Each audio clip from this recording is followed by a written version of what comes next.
Мероприятие начинается с заседания штаба. За одним столом собрались участники из двух соседних регионов – Ингушетии и Чечни. Здесь представители местных администраций, ветеринарные службы, спасатели. Все те, кто при реальной вспышке любой чумы будут на передовой. На первый взгляд может показаться, что африканская чума свиней не актуальна. Однако специалисты подчеркивают, что на Кавказе много диких кабанов, которые также могут быть подвержены этому заболеванию.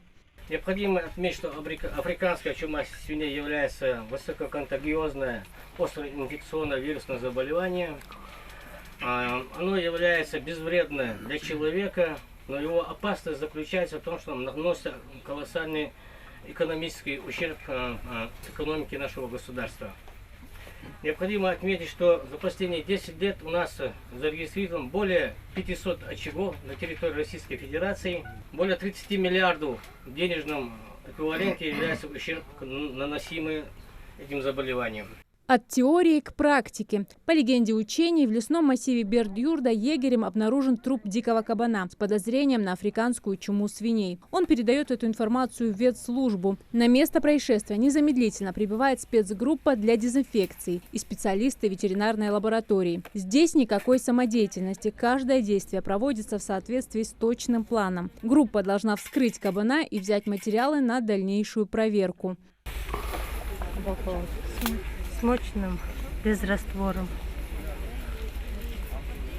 20%. Да. Там без раствора. Ложим в сейф-пакеты, опечатываем. Кабан может быть заразен, поэтому для перевозки используют специальные термоконтейнеры с вложенными сейф-пакетами и печатью. Водителя также инструктируют о правилах пересылки патологического материала. Он должен довести контейнер до лаборатории без остановок и заездов в крупные населенные пункты. Перед выездом группа проводит дезинфекцию лабораторных работников, термоконтейнера и даже самой машины. Параллельно с этой работой ветеринарная служба направляет письма о подозрении на африканскую чуму в ведомство, чтобы при необходимости ввести карантинные ограничения. У нас в 2008-2009 годах были случаи этой болезни, накладывались карантинные мероприятия, проводили.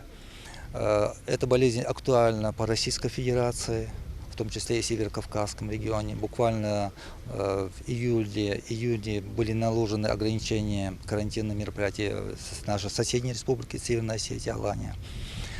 Эта болезнь наносит очень большой экономический ущерб, так как если там заболело несколько животных, то все поголовье вынужденно забивается. Для Чеченской Республики АЧС это очень актуальная болезнь.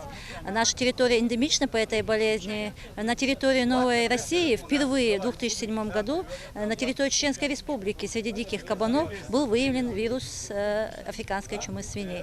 Но сегодня в рамках сегодняшнего учения опять-таки наше участие очень актуально ввиду того, что по легенде угрожаемая зона входит Семноводский район нашей территории. Естественно, мы отрабатываем моменты взаимодействия в этом вопросе в плане того, что вовремя оперативное уведомление о Государственной ветеринарной службе, ветеринарную службу Чеченской Республики.